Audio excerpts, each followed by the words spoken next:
Third Geospatial Forum meeting of 2021.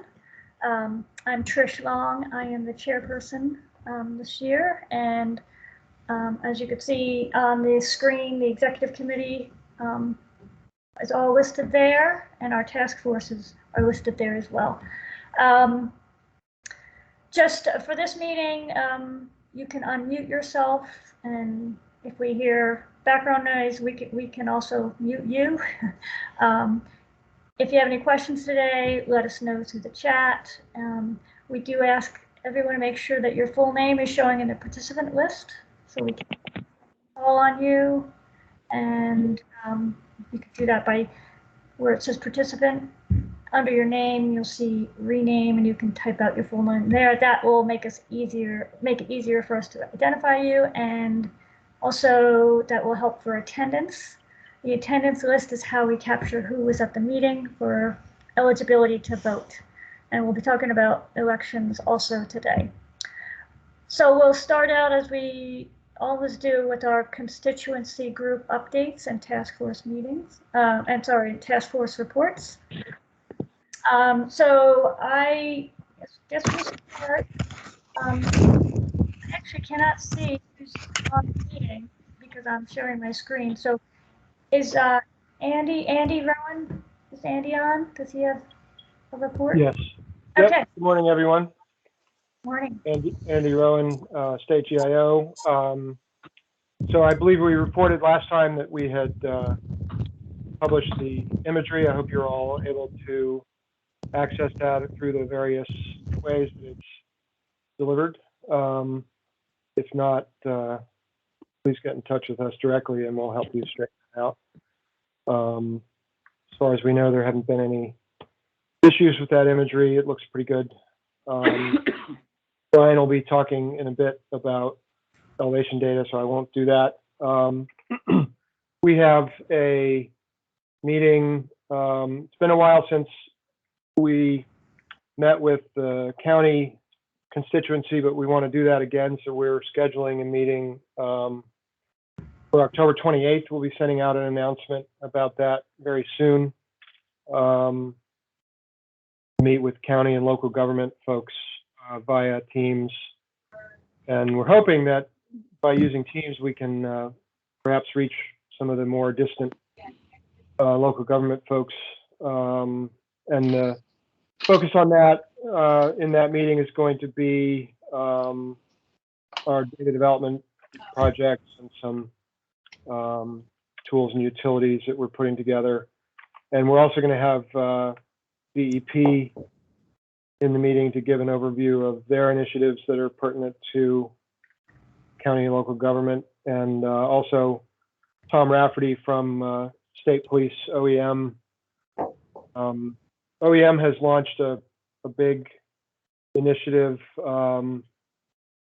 replacing their use of eTeams, which was the old collaboration software that they used to use with the county OEMs. They've moved into ArcGIS Online for that now, using ArcGIS Hub. And so Tom's going to give an overview of that. Big improvement there in their ability to share data and situational awareness and stuff with the county OEMs. So he's going to talk about that. For our state agencies, you may have read in the paper, we were originally supposed to be returning to the office full-time right after Labor Day, but then not long before that, the governor instituted a requirement for state employees to be vaccinated or tested, and then that meant that it needed a little time to implement the process for tracking that. So that's in motion now. The return to office date has been set for October 18th. And that, as far as we know, that'll be the date when most everyone is back in the office full time. We're still discouraged from having in-person meetings, especially large ones. So the forum meeting will have to continue to be done remotely for the time being. We don't know when that will change. So the December meeting is going to be like this one. It'll be on Teams. One note, even when we're back in the office, so when we left the office at the beginning of the pandemic, we suspended doing hard drive delivery for elevation data. We are not going to be resuming that. And I guess I'm stealing a bit of Brian's thunder, but all of that data Great segue, Andy. is available for download. Okay. But before I segue to you, I have a couple of other things, and then I'll be quiet. Office of GIS has continued to support DOH on the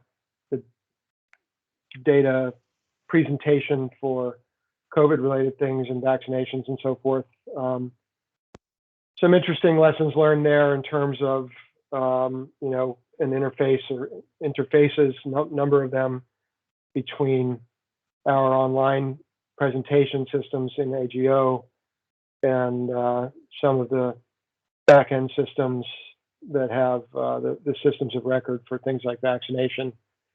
I think we are going to be planning a presentation about that for December, but that's ongoing work for us, obviously important. And the other major news lately is that Census Bureau has released the redistricting census data. This is the population data that's used every decade for redrawing the boundaries of congressional districts and legislative districts and even school boards. And in the case of New Jersey, we didn't lose or gain any seats in Congress, so it's just the usual sort of readjustment. With a new wrinkle added this time around, there was a state statute passed last year that may have escaped your notice that for the purposes of redistricting, inmates are not to be counted in their place of incarceration, but rather in the location of their last known residential address, which creates a lot of fun for the data people in a short period. That short period actually ends today. And the Department of State by statute is required today to deliver recalculated census data that was released 7 days ago. Department of State has to deliver the recalculated data today to the Redistricting Commission. So there's been a rather frantic sprint going on related to that. But so far so good. Everything seems to be working.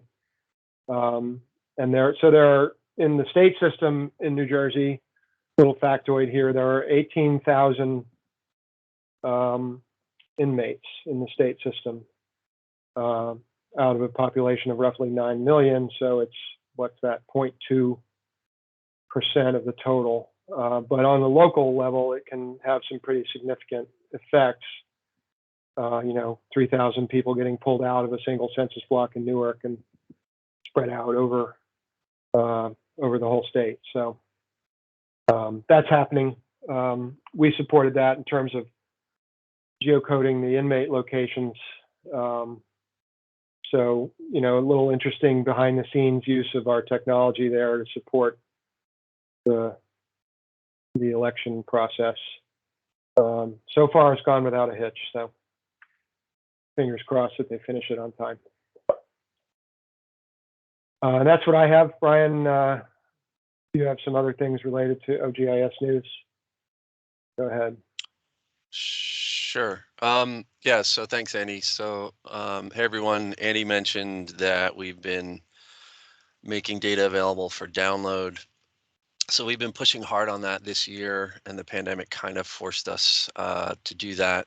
So I wanted to just give you guys an update on some of our elevation data that's available for download and some of the new options that we provided to make it a little bit easier for you. So many of you know that on the elevation page on the engine website, right, we have all the QL2 collections. Here's the collections that put together cover the whole state. And then we have the older stuff here under the legacy collections as well. Sometimes people want to refer to these. These are all these are available for download. We have them hosted up in the cloud, and using the AWS command line tools and the instructions that we give you, you can download any and all of this stuff at any time, right? Don't need to send us a hard drive, just go get it whenever you want. What I wanted to mention was on the QL2 stuff, these two most recent projects, Southern New Jersey and Northwest New Jersey, they were new enough that we actually built an interactive mapping application so folks could download, instead of the whole project, maybe just interactive tiles of the point clouds. Maybe you only need a few tiles. You don't want to download the whole thing, the whole project, because it's kind of big. So we have these nice apps that allow you to, zoom in on an area and select a few tiles. For the Southern New Jersey project, you can see the areas that covers, and also for the Northwest. And honestly, we did this because these were recent and the technology was available, and we just put it out there. And folks seem to be using those.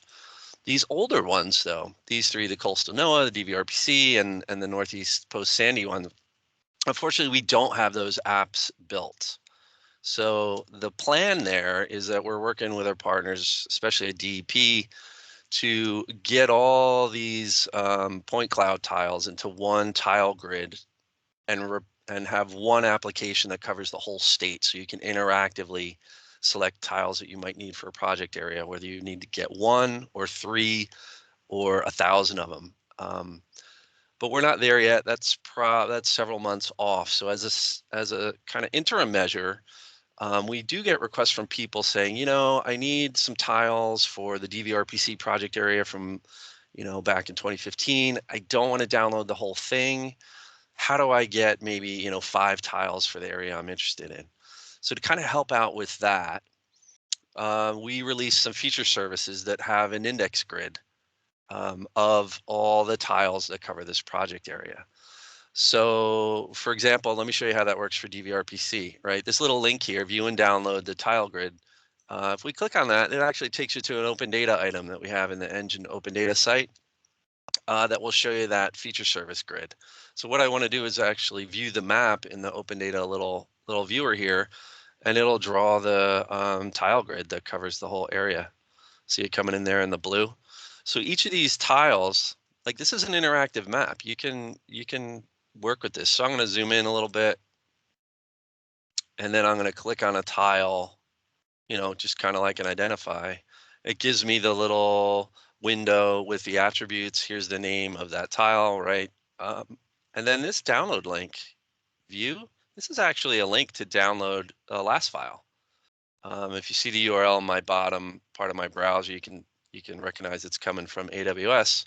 But if I click on it, my browser says, oh, okay, you've got this file, it's 284 megabytes.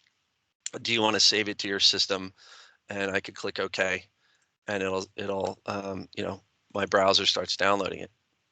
So real quick and easy way, if you just need a few tiles, you don't want to download the whole project, especially DVRPC is a big area and includes areas of Pennsylvania. Go use that index grid. It is a feature service, so if this tool is handy, but if you wanted to pull that feature service into your GIS client, like here I am with ArcGIS Pro, same kind of thing. Here I have it showing in pink. Maybe I'll zoom into an area, and I want to grab that same tile. And then I just use the tools in my GIS client. Here's the full URL. If I just want that tile, I can click on it, and then it turns it over to my browser, who says, hey, go ahead and download. What do you want me to do? You want me to save this somewhere? And in this tool in Pro, I could select a whole bunch of tiles if I wanted to. You could do this in ArcMap. You could anywhere you can take that feature service URL. You could use it in a GIS client. So just a measure that we put in place to make it a little bit easier for folks to get individual tiles for these other 3 QL2 areas. So hopefully that helps you for folks that have that need.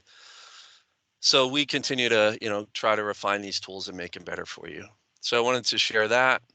And then switching gears, I did have one announcement to make, a meeting announcement. Some of you are aware that MacURISA and DVRPC's IREG is having a webinar next week. It's a free webinar next Wednesday, the 29th at 9. I think I have the agenda here somewhere. There it is. And this is on the topic of racial equality, social justice, and GIS. There's the agenda. You can register online for free at the macurisa.org website. So usually good events. You can see our sponsors that help make this happen. And if you're interested, go there and sign up. And I think that's all that I had. So I'll turn it back Actually, to you, I Andy. have a couple things to add. Regarding the elevation data, we are continuing to work with DEP on that, and there will be more ultimately available through the interactive option. We're reformatting the files. Actually, John is at DEP, and to make it a little more convenient to manage that stuff. The other thing I had forgotten to mention, it wasn't on my list, related to Mod 4. So for those that aren't familiar with the process, the Mod 4 database is a live product that the assessors use throughout the year. And at any given moment, the data that's in there is a work in progress, except for once a year, it is finalized and published as what they refer to as the tax list. That process for finalizing that data has expanded over the years. It used to be they would publish a file in the spring that represented January. Now that it's sort of the way that the presidential inauguration used to take longer, this takes longer now. So representing January, the data doesn't get actually published until the middle of the summer now, because of various processes that have to happen in taxation world. So then we get it, and then we do our thing to it and put it out on our website along with the parcel data.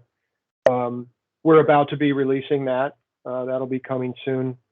It was a little hung up this year because of data processing issues, but so that's coming out. And where we used to be accustomed to getting it sooner, I didn't realize until this year that that's a permanent change, that it's not ever going to be available before, summertime. So that's one thing. The other thing is, I believe I mentioned this previously, there was a state statute known as Daniel's Law that was passed a while back, that prohibits any government record from publishing the name and home address together of judges, law enforcement officials, prosecutors, and so forth. The compliance deadline for that is coming up. In the original law, it was immediate, and then they kind of realized that wasn't really very practical. So they amended the law and delayed the compliance deadline. The new compliance deadline is this December, December 10th. And so Mod 4 has, because it has the property location and the owner's name, those two things are in there. Unfortunately, the ability to identify which records are individuals who are covered by that law is not easy. Taxation is working on it, but when they implement what they implement, it'll affect the live Mod 4 system, and then the data that gets published next summer as I was describing. So the data that's already out there, there's no way for us to identify the individual records that are affected by Daniel's Law. And so the only way that we have to comply with Daniel's Law is to remove all of the owners' names from Mod 4. Because there's no way to tell which owners' names we need to remove. So we have to remove them all. We're going to be working on that and doing that.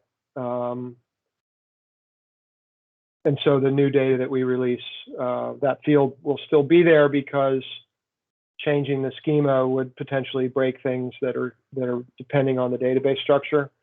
So the field will still be there, but it just won't have anything in it. And until next summer, when the next tax list comes out, that's going to be all that there is because, again, there's no way to tell which records are affected. So that's the Mod 4 story.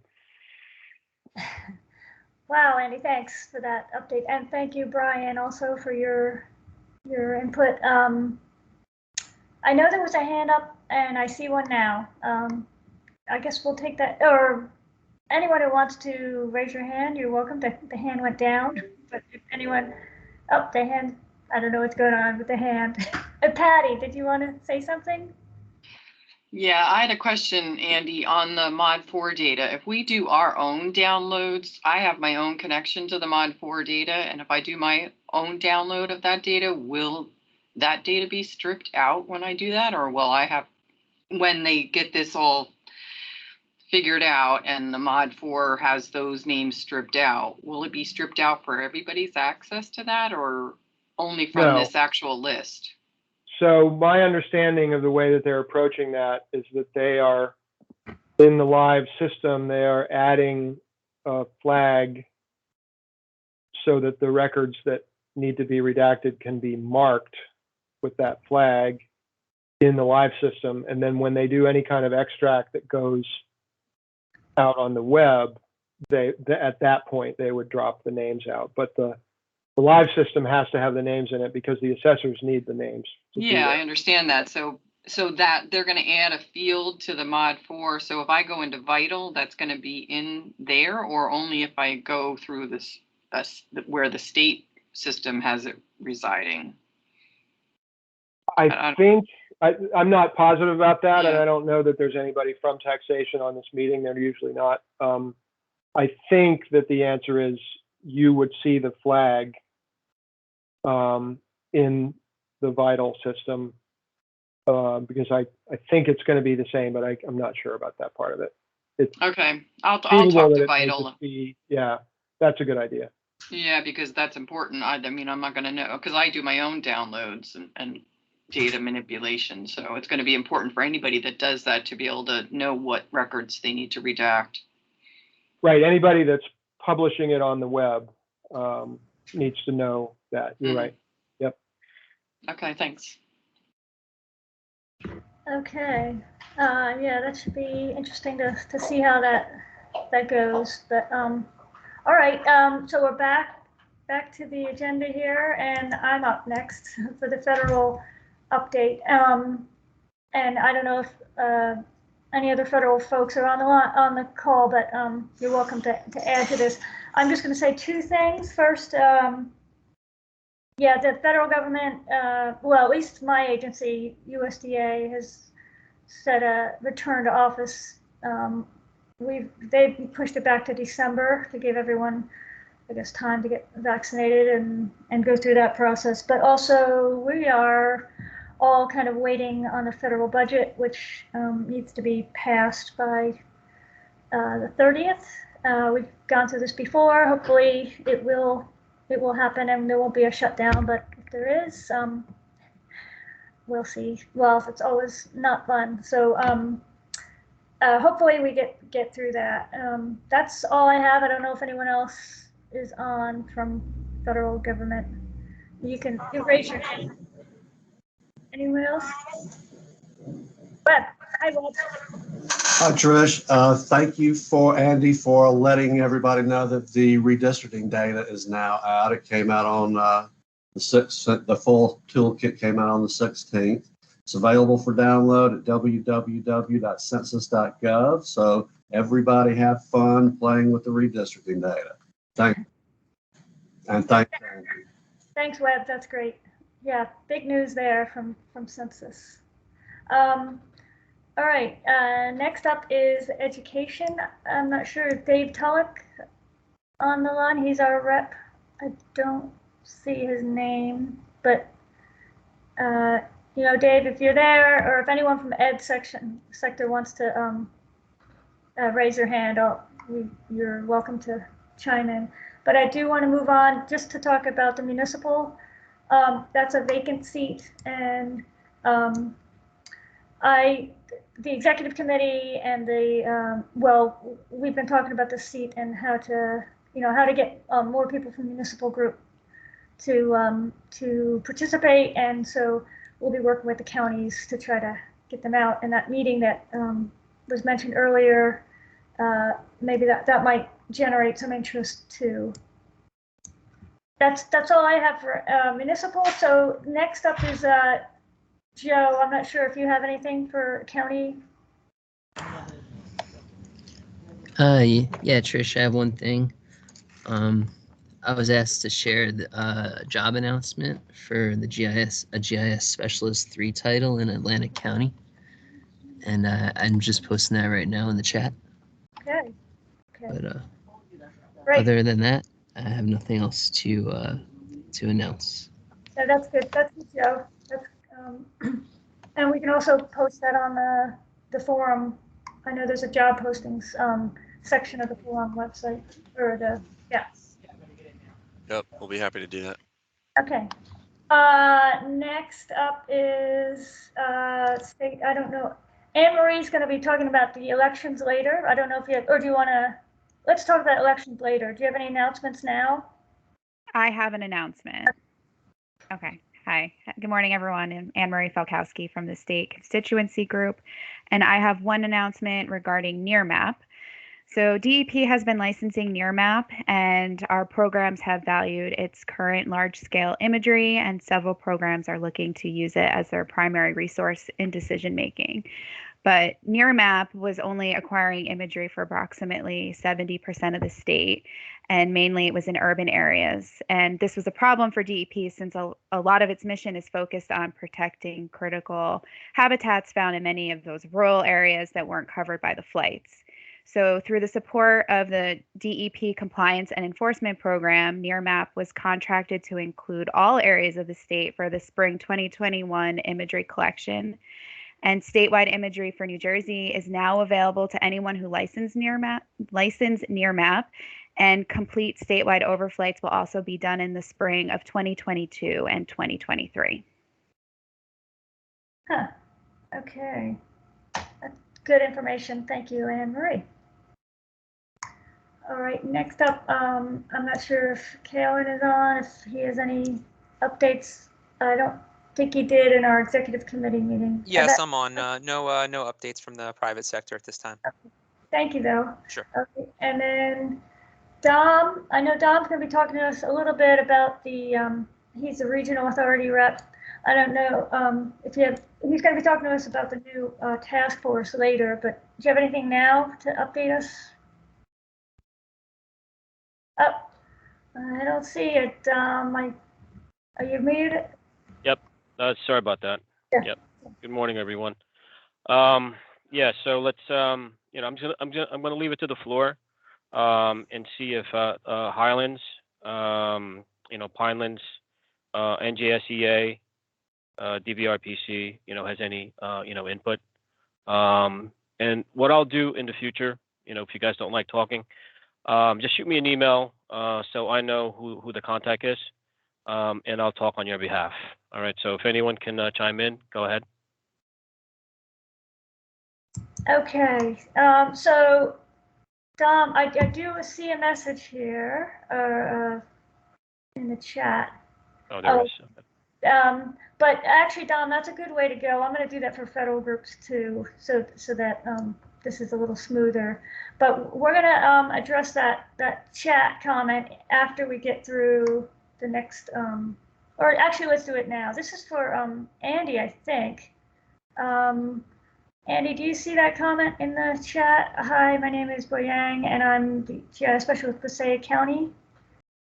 Can you briefly describe how the county is supposed to receive Mod 4 update from the state? So I'm not sure if that's, I think that might be a question for after this meeting. Yeah, I don't actually, I'm not sure I can answer that.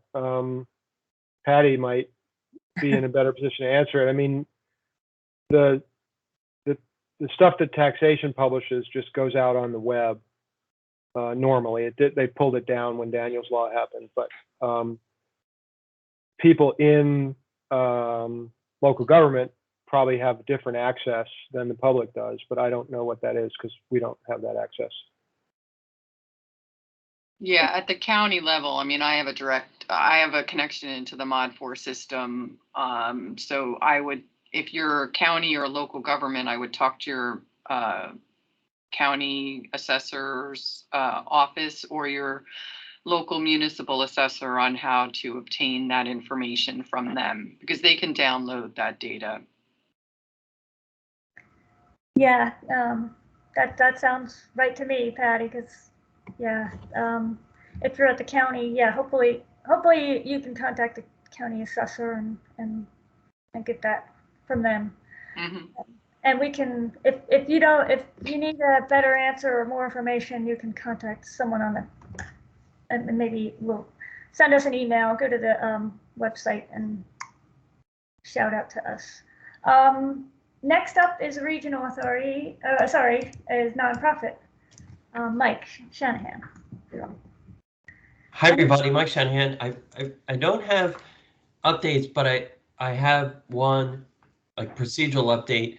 Similar to municipal, we're trying to increase the participation from the NGO sector, and my term is ending and on the executive committee, and we're looking for somebody to step up and take that. I've done 2 terms, so I'm timed out from being in the executive committee next term. So just so folks know, we're going to try to really reach out as we've done before to increase participation from the NGOs. Okay. Yeah, thanks, Mike. It's been great having you on the committee, and hopefully there are others out there who want to follow up. Thank you. Okay, next is surveyors. Gary Veenstra from Meglia. I'm not sure if Gary's on, but if he is, now's your time. Rich Caprio just messaged that there are no updates unless somebody has updates. Okay. Thank you. All right. Okay, now we're down to the task force section of the meeting. And I've listed all the task forces here. The Geodetic task force, it was announced at our last meeting that's on hold because of everything getting pushed back because of COVID. I don't know if there's any more announcements. Hey, Trish. Yeah. Can we go back to region? Oh yeah. Sorry. Yeah, I do have an announcement from the Meadowlands, right? So they were just awarded an EPA grant. Pretty much a LiDAR and a hyperspectral, I guess, mission, for their area, similar to their imagery and hyperspectral imagery in 2014. So that's going to be, happening at their region. That's the Highlands, you said? No, the Meadowlands. NJDEP. Oh, okay. All right. That's good. Okay, so again, I was just mentioning the task forces. Geodetic, their activity has been put on hold because the project has been put on hold, and I'm sure that when it gets up and running again, we'll hear from them again. Next up is elevation. I don't know, is Roger or maybe Doug has an update for us there. If Roger's not on the in the meeting, I'll give a brief update. I've been working on putting together a plan for data development over the last few months. John Tyrowski and I have been working on that together, and that's just about completed and will be the basis for discussion at the next Elevation Task Force meeting whenever Roger decides to schedule that. So I'm hoping that that will happen soon, and that we'll be able to have a more detailed report at the next general meeting. Okay, thanks, Doug. And just a reminder, anyone can sign up for any of these task forces by going to the forum website, and you can sign up for task force there. Next up is trails, and I can't remember where we are with this. That Mike? I would throw out that there's the Trails Task Force, there's the summit going on right now, Okay. yesterday and today, and I think folks, Tanya and others, are heavily involved with that. I think that's the place to find updates, but I don't have any current updates on that. Okay. Yeah, that's right. They're having that meeting today, right now, as we It's 2 days filled with workshops. It's free. Okay, that's right. I wonder, maybe if you have a link, maybe if people can join tomorrow if they're interested. Maybe stick that in the chat, but or don't. No, I think it was yesterday and today. Oh, Yeah, that's it. okay, too late. All right. Okay, so there's lots of stuff going on with trails across the state, and that's been kind of a fun task force to watch because they started with very little, and they've made a ton of progress over time. And the last task force is a new one, and I put it here: Public Works, Water Utilities. And Dom, I guess if you want to say a few Sure. words about that. Okay. Yep. Yeah. So we're going to be rolling this out, hopefully to the community, as far as the task force is concerned. So mainly what we're going to do is concentrate on the three, industries as far as sewer, water, and storm, right? And I talked briefly, with Rich Caprio, and also Chris McLean. So we'll I'll bounce back some ideas, with those guys, and then get back to everyone as far as mission statement and all that stuff. Okay. Yeah, and then we will add that task force to the forum, and people can sign up there. I guess we'll make sure to get that information to Maya so she can post that and send out an email when necessary. So. Yep. Okay. All right. The last thing on my agenda before our presentation is elections, and I'm gonna share my screen. Actually, can you see this slide now? Yes. So, thank you, Trish. Yeah. The executive committee election is coming up, and nominations are now open for the federal land surveyor, NGO, and regional authority seats, and it's for a 2-year term. In order to run, to nominate, or vote, you have to be eligible, meaning that you have attended 50% of the meetings or have been active in a task force.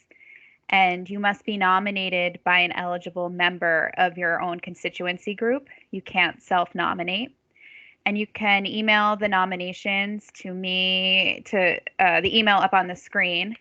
And that has to be done by October 15th. And voting will happen November 8th through the 22nd, and the results will be announced at the December meeting. Okay. So if you're in any of those groups, consider letting someone know in your constituency group that you're interested in running, and the executive committee will be happy to have you. And yeah, the whole eligibility, that's why we do take attendance, and we want active participation. So, and it's really a good group to be involved with. You get to know, you can keep up with a lot of stuff by being on the executive committee. So definitely consider it if you can. And that's it for the for our general meeting topics. And I guess the last thing now is just to introduce our I gotta pull up the name of our you know what, I got PowerPoint going on here. Okay. Yeah, so our scheduled speaker, we have two speakers today, Leigh Lager and Ed Apalinski from New Jersey DEP. And I am gonna let them, if they want to say more about themselves, they're welcome to, but the title of the presentation is New Jersey Harmful Algal Blooms and GIS, how DEP uses GIS products to gather and disseminate information about HABs. So Ed and Leigh, if you're ready, then I guess you guys can share your screen and get started. All right, fantastic. Let me know if this does not work, because I don't generally do this. Can you see my screen? Yeah. All right, fantastic. Good morning, fellow GIS people. For those of you who don't know me, my name is Leigh Lager. I've worked for the NJDEP for coming on 21 years this October. Fun fact, I have only been in one bureau and one single cube. I have never moved. So I don't generally get out a lot, and I avoid public speaking like the plague, but we're going to give this a shot. Today, Ed and I will be talking about New Jersey harmful algal blooms and GIS, how NJDEP uses GIS to manage HAB information collection and dissemination. Now let's see if this works. New screen. Okay, there you go. So what I'm going to do is I'm going to give you an overview on what a HAB is, what it looks like, what it does, what might cause it. It just helps to have a little background to understand why am I giving this presentation. Then I'm going to tell you about why we need the system, because what we did before, what didn't work, and why we had to change. Ed will get into the fancy back-end details because he's infinitely more qualified on that end than me. And then if we have time and you guys aren't all asleep, I will do a demo on some of the products that we built. So there's the public one, and then there's some internal products that we built. Sound good? Fantastic. Let's move it along. So I shamelessly stole a bunch of these slides from my boss because he gives this presentation all over the place. So fair warning, for this particular slide, I'm going to read a bunch of definitions. It's a lot of talking, but you kind of need to know what all these terms mean. So cyanobacteria are a type of bacteria capable of photosynthesis. While they are not true algae, they are often referred to as blue-green algae. Cyanobacteria frequently impart off tastes and odors to the water in which they grow, and sometimes they produce toxins that can be harmful to the health of humans and other animals. Although problems related to cyanobacteria most often occur in fresh water, which are lakes and streams, cyanobacteria can also be found in marine waters. Okay, so definition of cyanobacterial harmful algal blooms. A cyanobacterial harmful algal bloom is the name given to excessive growth or bloom of cyanobacteria, some of which can produce one or more types of potentially harmful toxins. DEP defines a HAB as a density of identified cyanobacterial cells, blah, blah, blah, a lot of talking, 20,000 cells per mil or higher. HABs often occur under suitable environmental conditions of light temperature, nutrient enrichment, and calm water. These blooms can result in a thick coating or mat on the surface of a water body, frequently in late summer or early fall, but blooms can occur year-round. We can attest to that because we get calls all the time. Cyanobacteria cells, exposure to cyanobacteria cells themselves, whether or not the bloom is actively producing cyanotoxins, may cause allergenic and or irritative effects to a portion of an exposed population. These effects are caused by endotoxins, mainly from components of the cyanobacterial cell wall, rather than cyanotoxins. it has been established that some sensitive individuals have adverse allergenic irritative responses from exposure to cyanobacterial cells at concentrations as low as 5,000 cells per ml. And cyanotoxins are defined as cyanobacteria, cyanobacteria can produce toxins that are dangerous for humans, pets, livestock, and wildlife. The toxins produced by the cyanobacteria are referred to as cyanotoxins. Cyanotoxins can be produced by a wide variety of cyanobacteria. That was a lot of talking and a lot of definition. I'm going to go low end here. It's gross green stuff in the water that can make you sick. There's the Leigh definition of that. So what the hell, why am I talking about this? Why does anybody care about a harmful algal bloom? It's just gross green stuff in a pond, right? Wrong. So why do we care? And how does it affect us? Well, you can get a slew of not so nice things that can happen to you, which things like gastrointestinal distress, rashes, flu-like symptoms, and some other stuff. So it's not fun. You don't want to get any of these things. And FYI, if you're out walking around with your dog, your best buddy Fido, and he happens to jump into said lake with the green stuff in it, and he drinks it, he can get sick or he can die. So that is why we care about this. Let's see. All right, so this is also shamelessly pulled from somewhere. This is a slide that tells you what might cause a harmful algal bloom. There's a host of issues. You read them all. You can pinpoint sometimes, but generally it's areas of concern. It's not like it's not point source. Let's see. All right, so what does a HAB look like? These photos were taken by our staff at BFBM, Bureau of Freshwater and Biological Monitoring at NJDEP.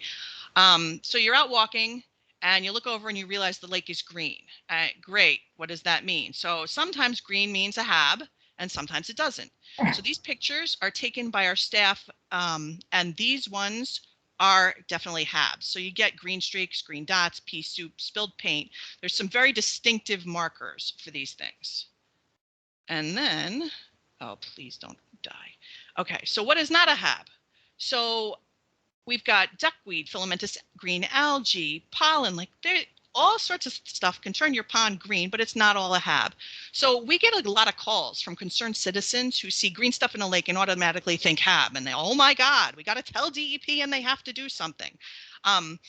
If the system that we're going to talk about works as designed, they send us pictures. So we get these pictures from these folks, and that enables us to use staff more efficiently, because if we can see clearly in the picture, hey, it's just a giant pile of duckweed, we don't have to deploy somebody to drive all over the state to go look and figure out, hey, it's just a pile of duckweed. So this makes it much more efficient. All right, so what's not a HAB? There's another picturesque picture of the state. Let's see. All right, so this is an excellent slide. I think this was compliments of Spruce Run. So it sums it up. If you can pick it up with a stick and or it doesn't lose its shape, it's not cyanobacteria. And they made a nice smiley face or frowny face right here. I like that slide. All right, so we're going to give you a little bit of background here. So in 2017, and clearly I'm a chatty Cathy and I don't give these very often, so you might hear a term that's not super professional, but 2017, DEP got voluntold that we were going to start dealing with HABs in the state. It wasn't too bad in the beginning because the initial volume and scope wasn't huge. It wasn't a pre-planned system. We winged it, whatever it was. We go out, you sample, you come back, you tell the lab who, these are guys that we worked with for 15 years. You just tell Dean in the lab. We make a spreadsheet. I get, Leigh, can you make a couple maps? Make a couple maps. No problem. What could possibly go wrong? So in 2018, as the next year came around, the system had to mature because we got more volume. And we were at a point where we were using the Warren DEP phone number. So people call in and it goes through the comm center and they take the report and then they call or they email us. So we were getting calls from the comm center, we get emails from the comm center. And a lot of the times they're not recording exactly where, because some of the folks who are calling saying there's a HAB, they don't know where they are anyway. So it didn't really matter. So they take the report, they call, they email us, and it was only readily available. That was the only readily available, well-established method of getting info into the department for us. However, the location wasn't coming at the level that we needed. So our office generally triages and decides who goes out where based on availability, and a little bit more. So this 2018 was a little bit more structure, but still heavy on the spreadsheets and the paper maps done by hand. And we didn't have GPS devices for everyone. So paper, written descriptions, some human memory stuff were all employed. And the maps were posted on our website. The maps posted on our website like these. I don't know if you can see my pointer, whatever. So those two maps that are on the page, those are based on municipality. So when they told me to do these maps, they said, do a statewide map. Okay, well, I don't, all right, fine. I'll do a statewide map. And people went out, and I'm not spending 4 days figuring out exactly where they went because they want these maps like that day. So we decided, or I decided that, all right, you can get me the municipality, and at this scale, it doesn't really matter. It's not interactive. It was all fine. So it worked, but it wasn't ideal. So along comes 2019. So 2019 got better because we're more aware of what we needed to do. We were aware of the volume. We knew what the communications expectations were. A GIS layer was established after the season, and sort of during the season it was populated, but it wasn't populated in real time. We also had a bunch of issues in Lake Hopatcong in 2019. So a lot of people screaming about Lake Hopatcong, which is fine, but we had this ginormous spreadsheet that was hanging off our website. It was huge, and it was super tiny. Whoever decided to publish it made font really small. It was unusable. And then I was doing maps all the time. I'm like, what am I doing? What are we doing? So I was doing maps left and right, and then all of a sudden we got, well, this is, all right, sorry, let down there. So this is the interactive website that was established for 2019. This is sort of a legacy thing right now, but I think while we were doing it, I was populating real-time, not real-time, but I don't know. Periodically, I was updating periodically these dots, but now because this is 2019, this doesn't change anymore. So this is just an interactive map, no big thing. Everybody's done these. So let's see. So why did we need this? We needed this because of all the things that I mentioned before. Volume. We were getting a lot of people calling, say, we have a HAB, and we have a smaller staff, so we needed to figure out how to effectively do this. And tracking. So if our guys are going out and it's a lot of volume, you really need to track this stuff if you're going to put it on a map, or a much more fine detail map.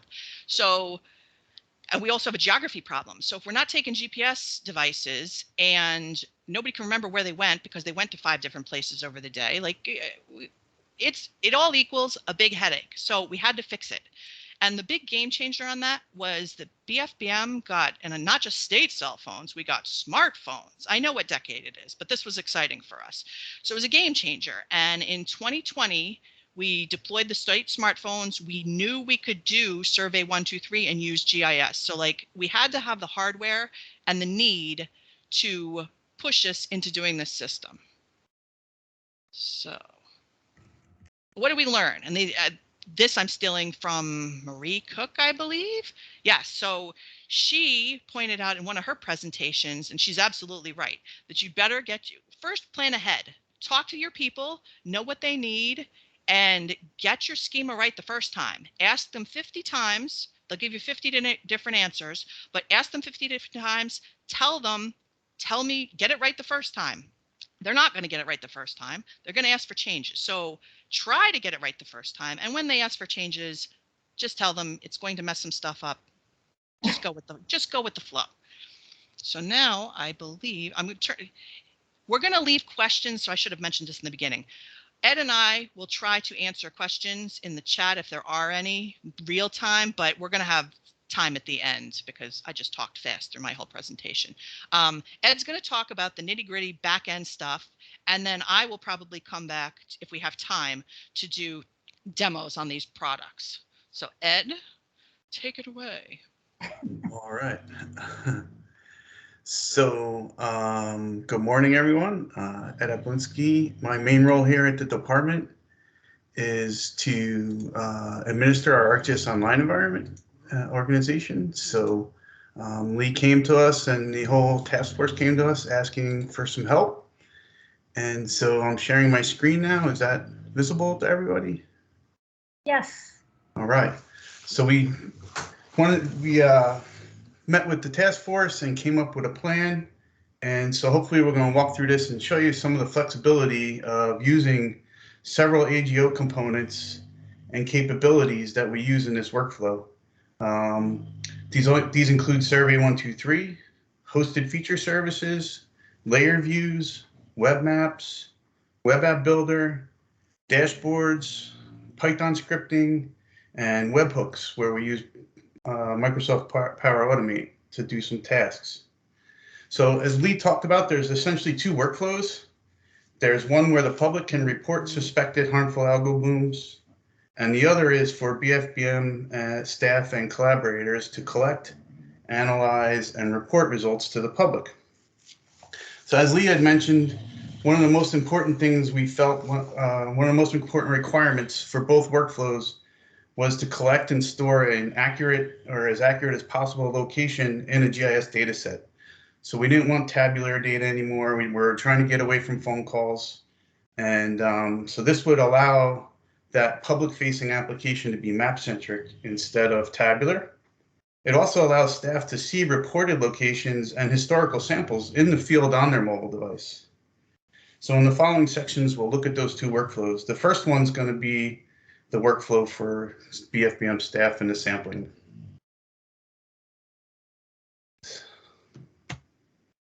We want to advance here.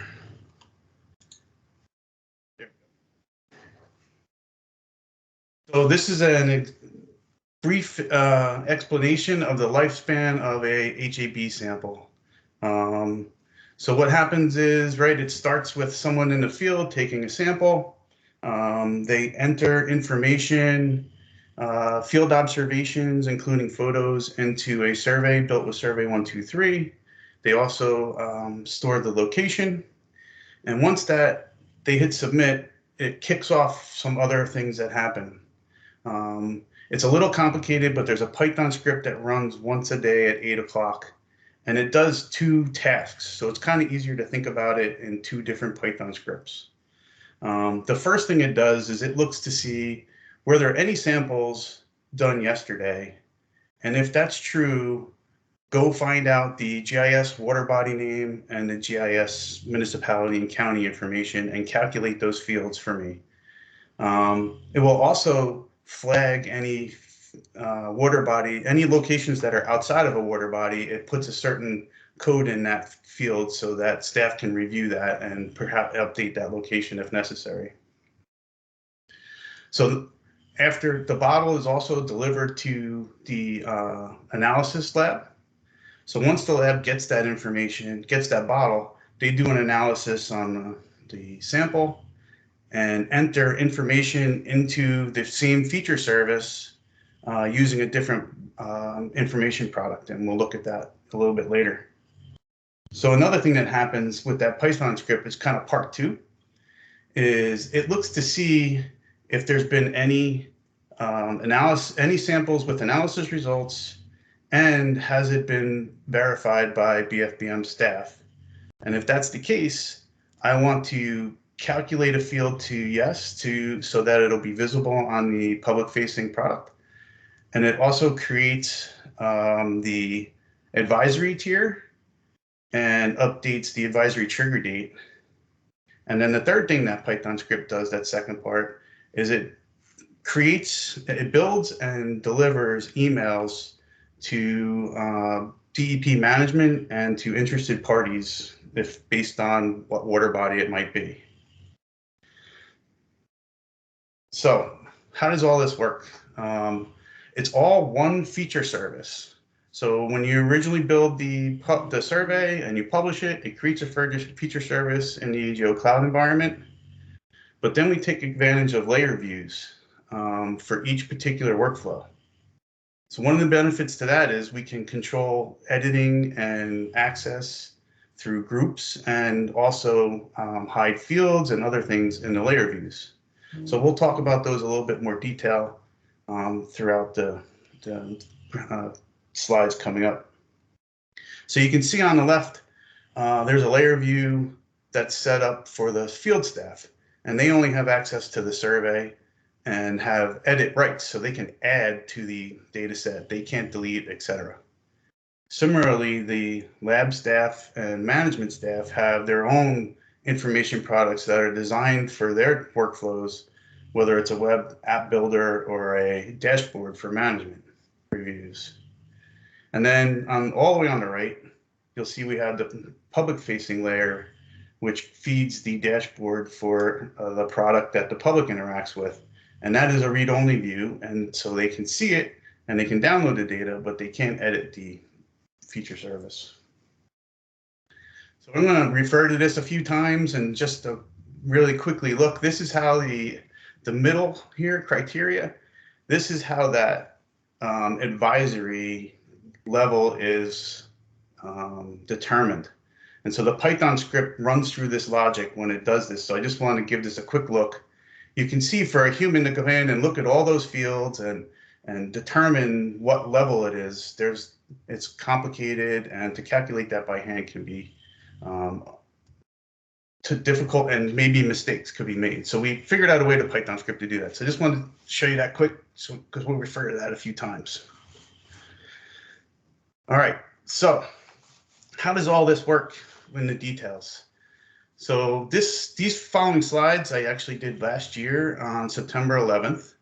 So, but they're very good in explaining that whole lifespan that we just looked at, and how at various levels certain things happen. So here in the top left, we're looking at the public facing application, and Leigh will demonstrate those in a little bit, but what we want to note here is that the most recent date that is listed, newer to older, is September 6th. So keep in mind the date we're looking at, that we're actually looking at all this data, is September 11th. So now if I go look at the hosted feature service in my content, I can access the data using the data tab from the table here in ArcGIS Online. So note there's 160 features in the parent feature service. I'm going to go ahead and sort this table descending so I can see the most recent dates. And we'll see there's actually one taken on the current day. There was one taken the previous day on the 10th. And there's also several taken throughout that week. So remember, those weren't shown in that public facing app. So that layer view that we're using there is holding these back or filtering them out, however you want to look at it. So if we scroll back up and we start looking at all the different attributes that are here, you'll see the first section is the information from the field notes, whether it's depth of sample, etc. The lat and longe is calculated and populated. And this second section is all the analysis results from the lab. So these fields are hidden in the survey, so not to confuse field staff, they don't even see these fields. And vice versa, the lab staff would only see this information so that it's condensed and easier to interact with. So you'll see that sample we took on the 11th is missing any kind of analysis results, etc. Did something, am I still sharing there, or? No. We lost your slides. Okay. Start over, we'll get it back. Yep. We back up? There we go. Yep. All right, so now we move on in the attribute table to fields for our management administration. So that's where that BFBM approved. Once the staff approves it, they edit a feature service, the same feature service, through a layer view to yes here, which then triggers that Python script to say, okay, since BFBM has approved it, it's allowed to be seen on that public facing map. So it calculates this field, MGMT management approved, to yes. And this is also where it will calculate the advisory trigger date and the advisory tier. So that tier is what we looked at before, that chart. So it basically walks through all that logic based on all the analysis results we were looking at earlier in the table, and then determines what advisory tier it should be, freeing so staff don't have to do that.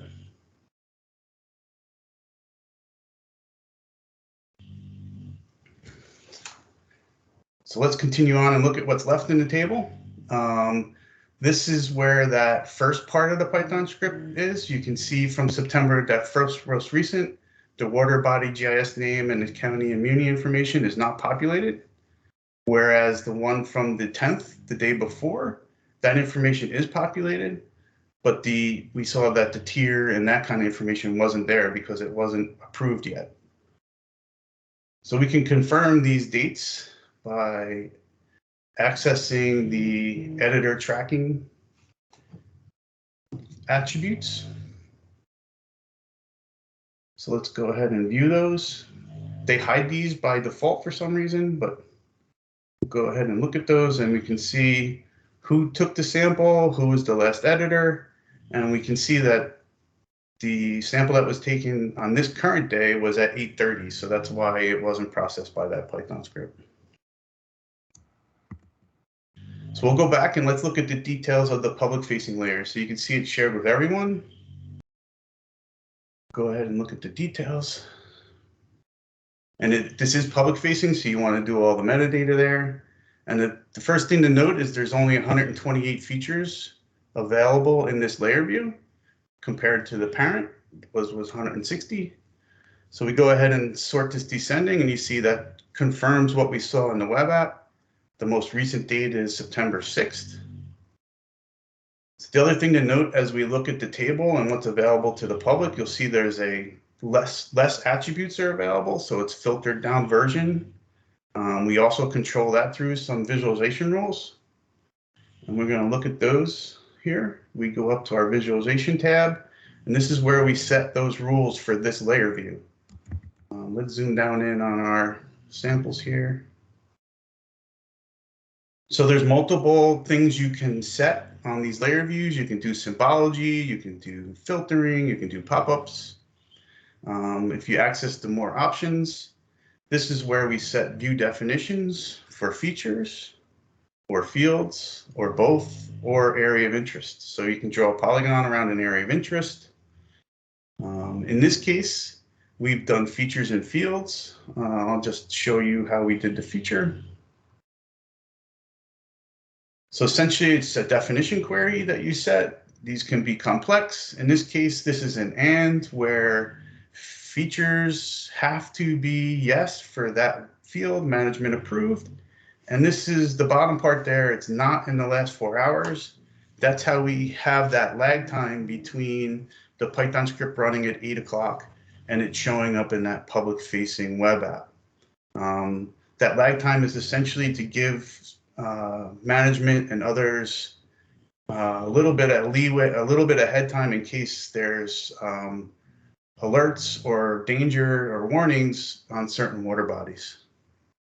So again, just to confirm, this is about 11:30. We're looking at the web app and we see it's September 6th. So then, like magic, let's look at the email notifications. So at 8 o'clock, 2 emails are delivered by that Python script, one with the sample results, one that tells you the script ran successfully. So each day, even if there are no results, you still know that the script ran. When I look at the body of the email, I see there's a lot of information in here. There's the alert levels. There's the dates that the sample was taken, the township information, any of the lab analysis results. What else? The water body name is in there. And so it turns out on this day, there was a whole bunch in the queue to get pushed out to that web app. So the HAB not present. Let's see if we can find ones that actually have a watch. I think the next one down. Here we go. So there was a few on the Masquan Reservoir that were taken on September 8th that had a watch based on the analysis results. So you have to believe me that this is real time. I did actually stick a clock on there. There's no clock on our web app, but after 12 o'clock, you see up in that top left, that list widget now has all those samples that we were just investigating through all that data table and email alert.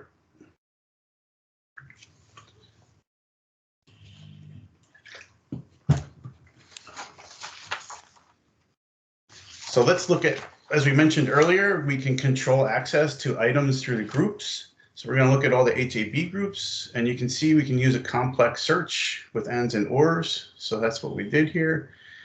Each group gives you different capabilities.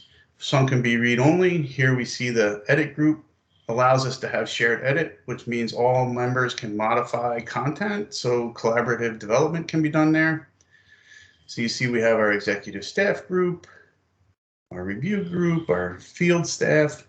So each group has different memberships. Certain members can be in multiple, but they all have access to different content. For instance, the sampling group on the bottom here, we created a duplicate of the survey so people can train on it rather than confusing them on trying to train in the production environment. We have a training survey as well. So these two groups, we also can take advantage of the hub technology. These two groups are created when that hub site is set up. This allows DEP to invite outside agencies into the organization to take samples using that survey that we looked at. The benefit there is collaborators are $1 per user versus the normal field editors are like $175 and up, depending on what kind of access they have. So if I go ahead and look at this group, this is where we manage all those outside users. So you see they only have access to certain content, the form. And if we look at the membership, so this is all those collaborators that you see the affiliation is a hub community. That's how they're separate from the actual ArcGIS Online portal. We have some county partners and others that are involved in this whole effort. So that was another benefit to using ArcGIS Online. When Leigh mentioned they had limited staff, now you can bring some interested parties into helping do these sample locations.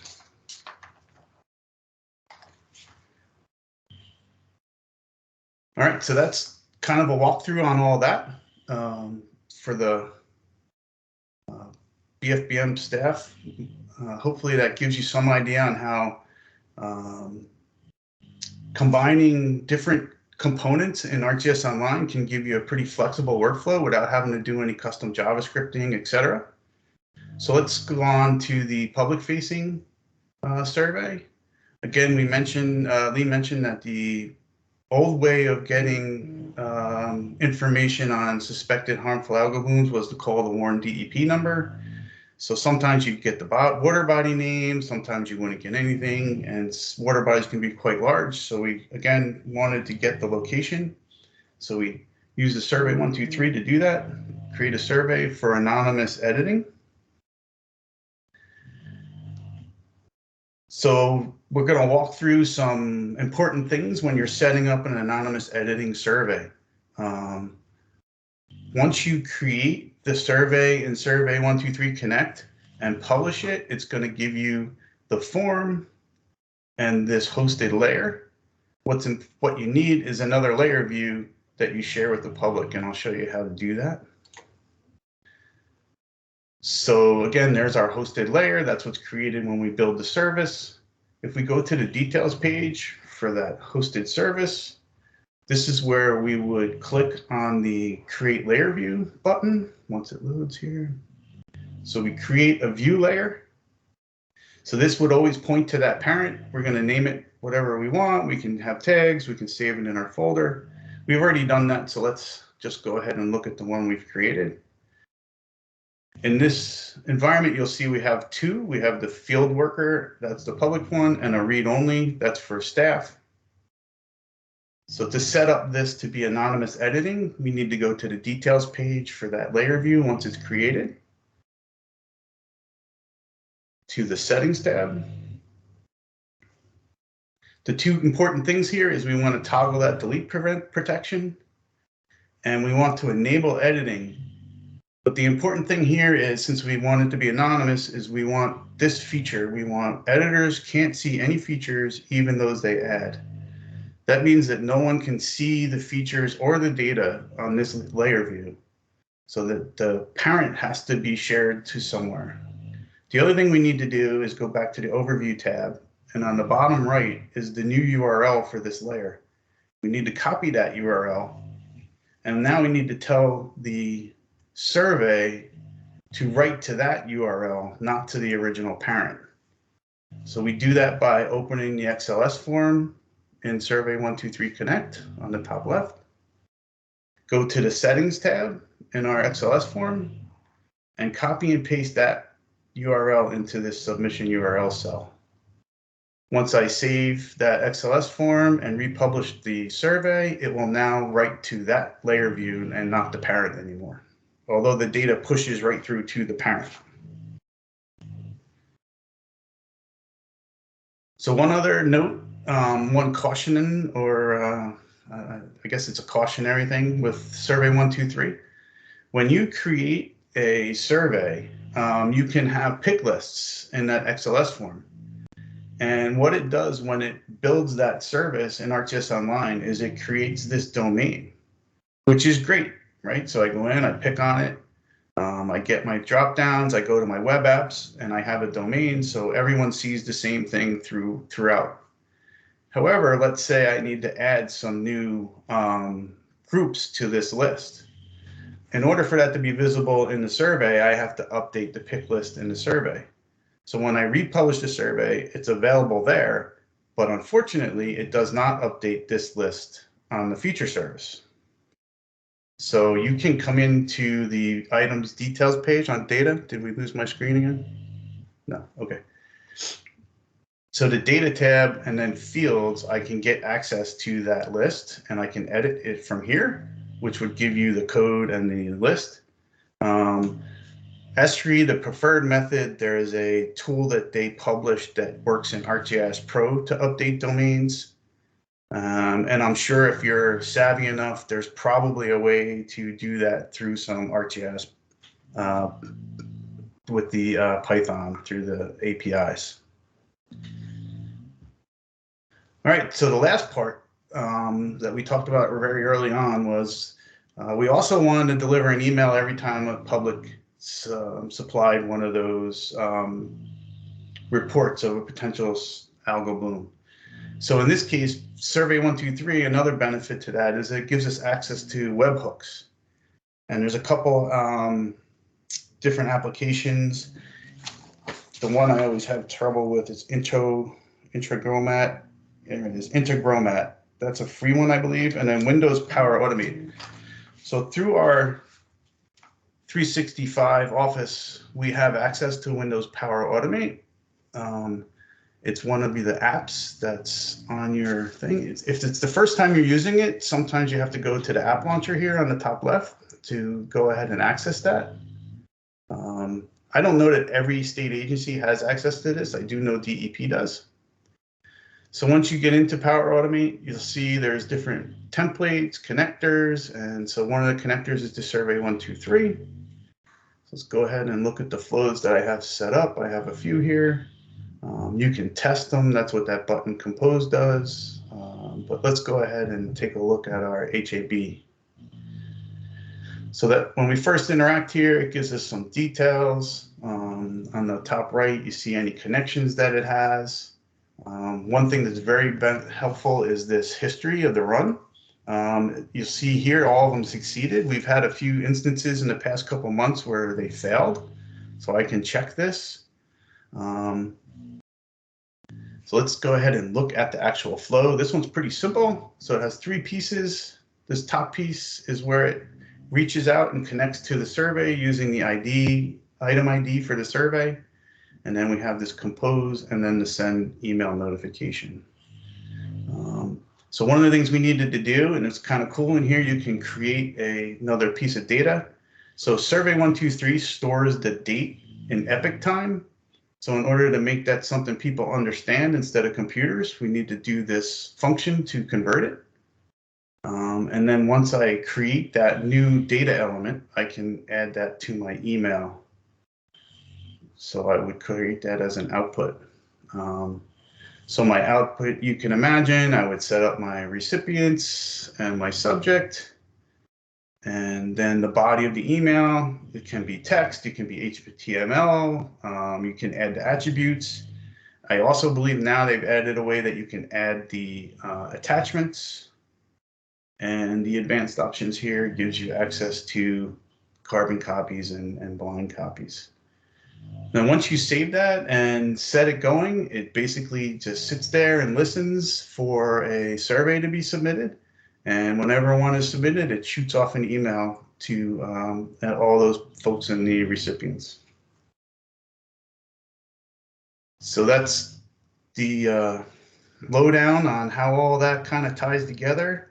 I hope it provides some information on some of the flexibility in using some of those ArcGIS Online components.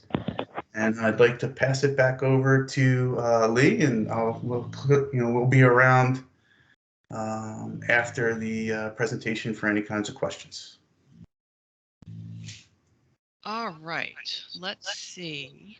We have time, right? So I'm going to do some shorter demos on a bunch of these products.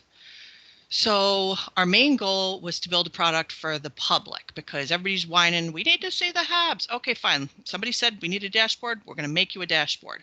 But in order to do that, we need some other products for our lab staff, for our management staff, for the public. So let's see if I can share the appropriate screen. All right, you should see this. This is the reporting survey 1, 2, 3. Now you can do this you can do it on your phone, you can do it on a PC. I don't care how you do it, you just have to report the HAB. So we designed this, and it's got some basic stuff going on. When did you see it? Where did you see it? Now this is beyond a lot of people. I'll be very frank. This is beyond a lot of people. They see the map and they're like, well, it just works.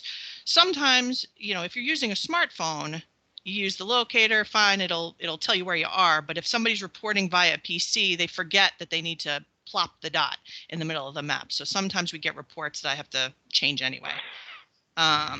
We need the name of the stream. I don't know why it's populating with my name. Probably did this a while ago. I don't even remember why we put this in. It helps us a little bit. Shoreline, main body, both. We just wanted as much information as possible. Here, you don't need to see that. That's my address. Anyway, so municipality, county, and then we built these pictures in. So if somebody's standing by a stream and they want to report a HAB, they can check the box. They can compare right then and there that, yep, this is what it looks like. So they have the check boxes, and it tells us in the what we get back. We want to know about bathing beaches because sometimes that's a problem. We need to know about water supply, public access, and they never know the answer to this unless, something really bad happens. But hopefully the answer is no. They can tell us a story if they want to in here. But the nice feature is that they're doing it on a smartphone or even from a PC, they can send us pictures. So if you're standing on the side of the stream and, there's a HAB, let me snap a picture, and they can send it to us. And it happens to be duckweed, great, fine. We can triage in the office and be like, yep, nope, we don't have to go out for that. Let's see. So fun thing. That today we discovered that something is funny with this particular survey. It does not want, it does not want to hold 10 digits. So that'll be fixed today. I don't even know what the problem is, but we'll fix it. So they hit submit, and it comes to us, and we get an email, which is huge because nobody wants to sit around with a dashboard open on their PC all day long. So a bunch of people in our office get the email. Okay, fine. Now I got to go look at the dashboard. We got to send somebody out. So another product. All right, so let me do, let's do, nope. Ugh. All right, so I thought I had a link to, let's see if this is the right one. Sorry. I wanted to show you my boss's dashboard, which is the internal one, and I don't know if that's not it. No, that's GeoWeb. Anyway, so let's move on and I'll find it at the end. So this is the dashboard. And of course, I didn't open in a new tab. So this is the dashboard. We have the lab. Hey Lou, I'm still in the meeting actually. Okay. Yeah. I'll call you when I'll call you when I'm done. We'll mute him. That's okay. I don't care. Makes no difference because I'm screwing up here anyway because I don't have the other two dashboards that I thought I had on my machine up. So anyway, so we have a dashboard. You know what? Let's see if I can. Where is my login? You're going to see this real time. You might. It's fine. No problem. What could go wrong? Come on now. So let's go content. If you see stuff you shouldn't see, just ignore it because I have weird naming conventions in Leigh Lager land. We're going to say my favorites. Hopefully I favorited it. So we'll go to the this dashboard and see, I made one for myself that's got everything. So that's fancy. Let's just we'll do this one. This is the lab staff. So sorry about this. I apologize. I swore I had it loaded. Guess not. This is okay. There are some questions in the chat, which Ed is addressing. Okay, good. All right. So this particular one, we've got need lab results. I've just built a whole bunch of different products to tell us what's going on. So let's see if this is the actual one. And then so this was collected 7/15. I'm just going to pick one that's not red. Well, let's pick one that's red. This might be, we might not have to go out for whatever reason, but which one? Don't need to show everybody sensitive stuff. Yeah, this, so because I'm the administrator in the back end, sort of puppet master-ish, I can tell from looking at this, yeah, this was a dummy sample, something, I don't know what happened. But if they want to go in and edit this for whatever reason, they come in here and they edit it in here, no big deal. They fill out all the cell counts, the qualifiers, all the different information that the lab produces, and then it magically works. Thanks to Ed, everything magically works. So once we have, let's just see if I can find this one too. So Leigh, let me just jump in for 1 second. Let's also thank Dan Oliva. He's the one with the magic behind the Python, and a lot of this works seamlessly because of that way that Python script works every day. And Dave, it's Crady, right? Dave he helped me with the formatting of the pop-up in the actual dashboard. I don't like the way it was coming up natively, so he made it a little pretty. So I don't know where the one is for, this one, sorry. And I view everything, view dashboard. So sometimes I'm using web apps, sometimes I'm using web maps, but this particular product, I wanted to do a dashboard. So this one is designed for my boss, Vic. And other people in the office can use it, but this was designed for him. It didn't take very long to build because I had all the different layers available to me, no big deal. So it just gives him a snapshot in real time of what's coming in. So, all right, what's today? The 23rd. So clearly nothing is reported via the public. That's important. So nothing is reported by the public in the last 2 days. And you see over here, you've got some red dots. Now I've got it set up with filters, and there's a script that runs, not a script, but there's some code that runs behind this that displays it different ways. And clearly from this, I'm going to have to tweak it a little bit because these red ones aren't actually ones where we're behind. They might be ones we decided that, nope, we're not sending those to the public. So it's just a good visualization of, hey, guys in the back in the lab, where's the result? We need to put it in. So I probably have to tweak this for him. So let me shut this one off. Shut this off. That's taking advantage of Arcade. That's how you set that up. So the Arcade scripting language, we can do some custom symbols, etc. Yeah, Arcade's fantastic, and I love to steal code from everybody else because I can't write it. And if you Google, everything's available to you. So it's nice, and you learn a lot. So let's go over to here. Oh, of course I didn't do it. So let's go to the main dashboard. Hopefully my internet won't crash.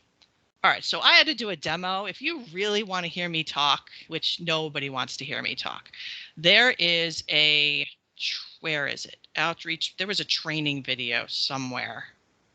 Advance there, the dashboard tutorial. That took, it took like 50 tries because I had to do it all in one shot while I was masterminding it because it was from COVID at home. I had a script and everything, and then I have outtakes. If anybody's interested in my outtakes and the colorful language that came from those outtakes, I'm happy to share. But they insisted we needed a tutorial. Fine, I made them a tutorial. So we've got links to the BFBM, which is our website. We've got all the information about the advisories, like why are we having this whole dashboard. We've got outreach materials because people at lakes, they sometimes have to post signs. So we have links to signs, we have links to little flyers, we have links to a whole bunch of stuff that you could possibly want. This is the response strategy. What do we do when there's a HAB? This is the link to that report thing. And then we also have a download, which I'll do next. But the main thing, they wanted a clickable, zoomable. That's all I heard. Fine, clickable, zoomable. I can do that. So I chose the dashboard because I saw a bunch of examples from other states and I wanted it to look professional. This, is pretty good. All right, fine, fantastic. This is what I'm going to do. I tried it in web apps and I couldn't do certain things. So I decided, all right, we're going to use dashboard. So we can see in here, we get all the things along with the color-coded dots. It's very easy for somebody to say, all right, I know where I live, or I live right around here. I want to zoom into where I live, and I want to see what's going on. And it filters based on the view of the main map. So I've got a couple bookmarks built in here. I could probably take those out, but this was because these were like, if anybody's on from these lakes, it's not true, but I'm going to refer to them as the Dirty Dozen. Like these are the ones that we kept getting calls about that first year. So I just it was likely that somebody was going to call about one of these. Now, it turns out not all of these are true, but we were getting calls from Greenwood, Swartzwood, Lake Hopatcong. So this may get altered, but for right now, this is the list of bookmarks. And you go to default map extent. And what else do I have in here? Here's the legend. And if you're interested in aerial photography, I put all the different things in here, so you can access all the different base maps. You can change the base map because not everybody likes the topos.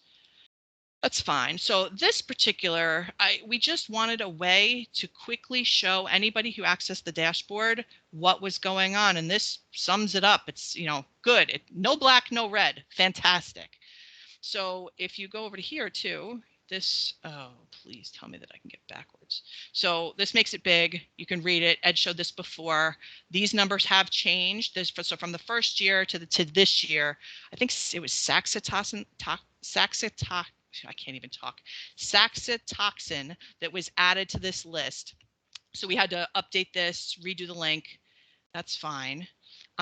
We have pictures of what the signs look like, just to make it pretty. Have something else in there. I have the ability, because I have rights to do this. So let's just say somebody reports, we have a problem. We need to communicate something to the public. I can add a widget behind this one and quickly turn that as the first one. So like I can alert people if something is going on with the dashboard if I need to. Does anybody have any questions about this particular dashboard? Probably not. It's not super exciting, but it works. And we're very excited. It works really well, and we're very excited that it does work. So let me see. Oh, the download. That's the last one. So let's go to the data download one. So now in the dashboard, you can't download it because either I couldn't figure it out or it wasn't there, or whatever. It doesn't matter. And people wanted downloads. So, okay, fine. Let's build them another product. Just hang it off of the main product. And here's your downloads. So if the 2020 is currently, well, it's in two places. But for this particular purpose, it's in its own feature service. So in 2021, because we made a change, is in another feature service. But you don't need to know that. You just have the ability to download 2020 and 2021. Going forward, it should all be in one, I think, but we'll see. So if you zoom in, let's just say you only want those, and you want to download. I know there's a lot of clicks and I couldn't figure out how to like bring the button to the forefront, but export all to CSV. It's that easy, and it should just work. So we spent a lot of time like extracting from the back end in AGO and giving it to management, reformat it, and doing graphs. Now they can do it all by themselves. They can just export to CSV and see what they want to see. Now, something to note, somebody pointed out to me, is you see this driveway pond and this driveway pond, and you've got a whole, these should be grouping by water body.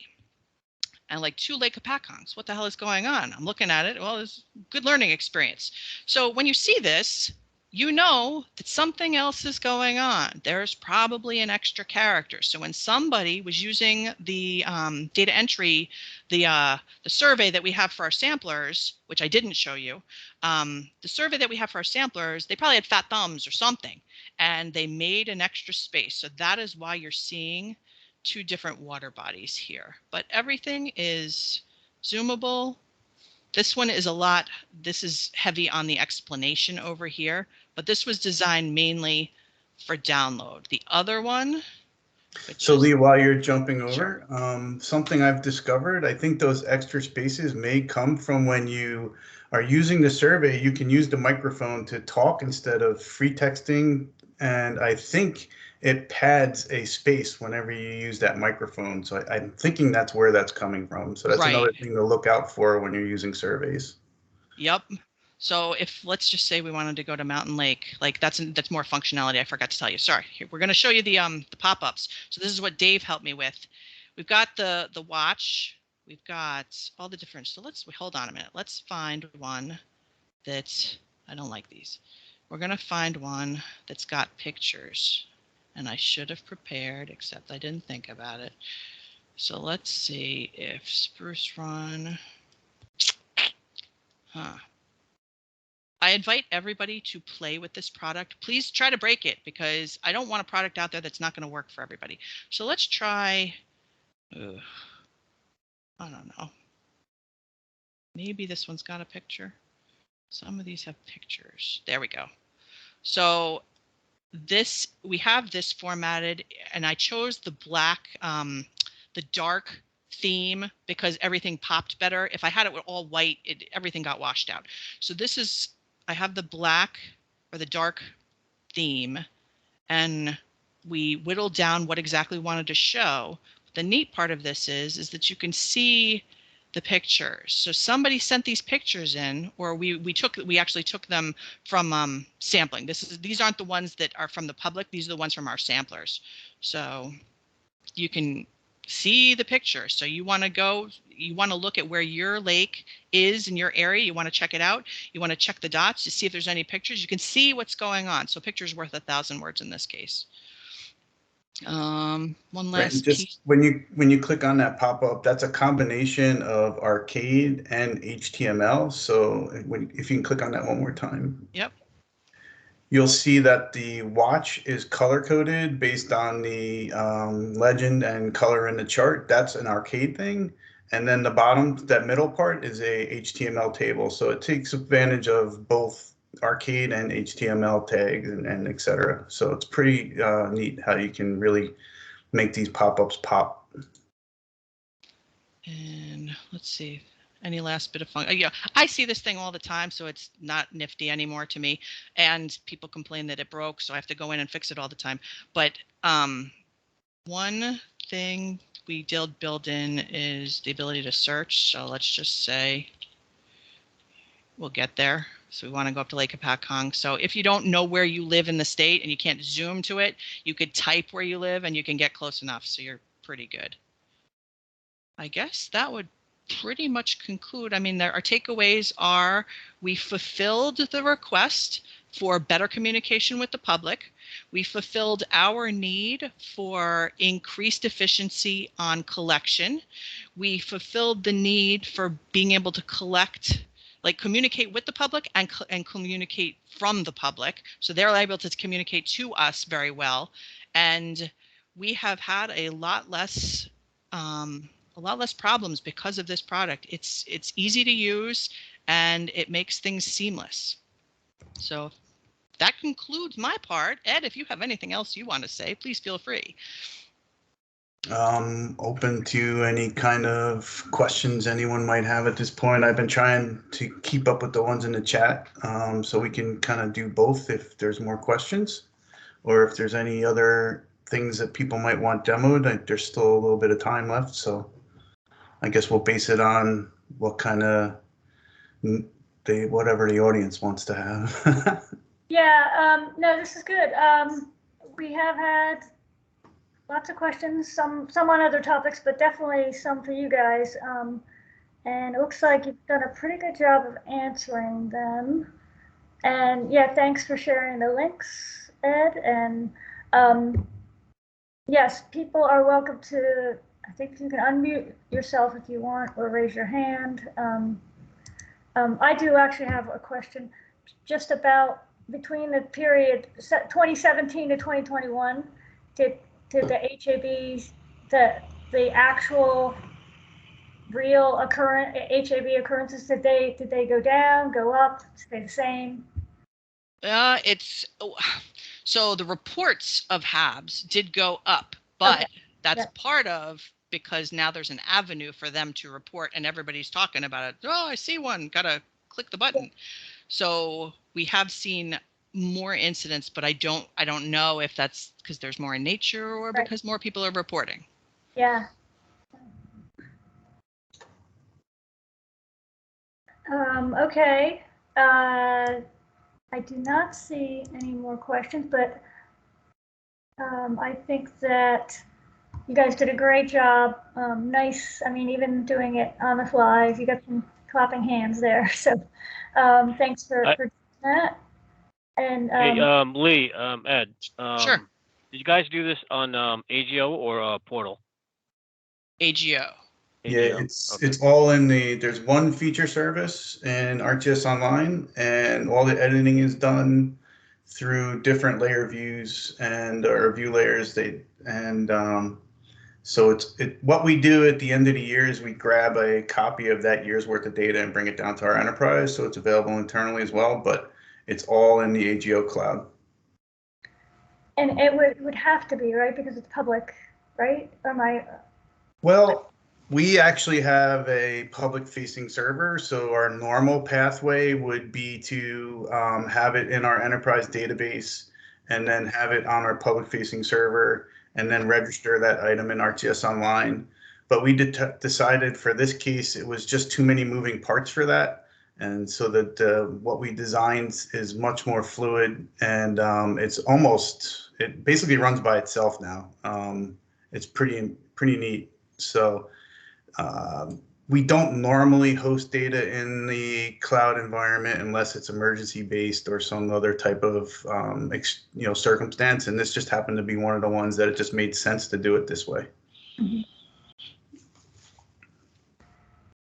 Yeah, no, it's an interesting case study, and I do think that others who are looking to do any kind of field, real-time field data collection and reporting, this is a great example of what you can do and how.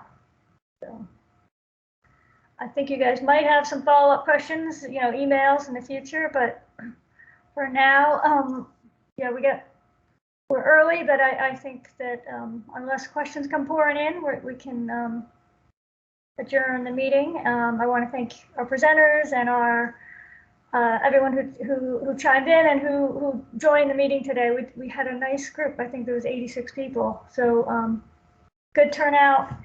And our next meeting will be in December. And the topic, I know Andy mentioned it, but right now I can't remember what that was. Well, we'll get that information out to you. And thank you again, everybody. Take care. Thank you. Thank you.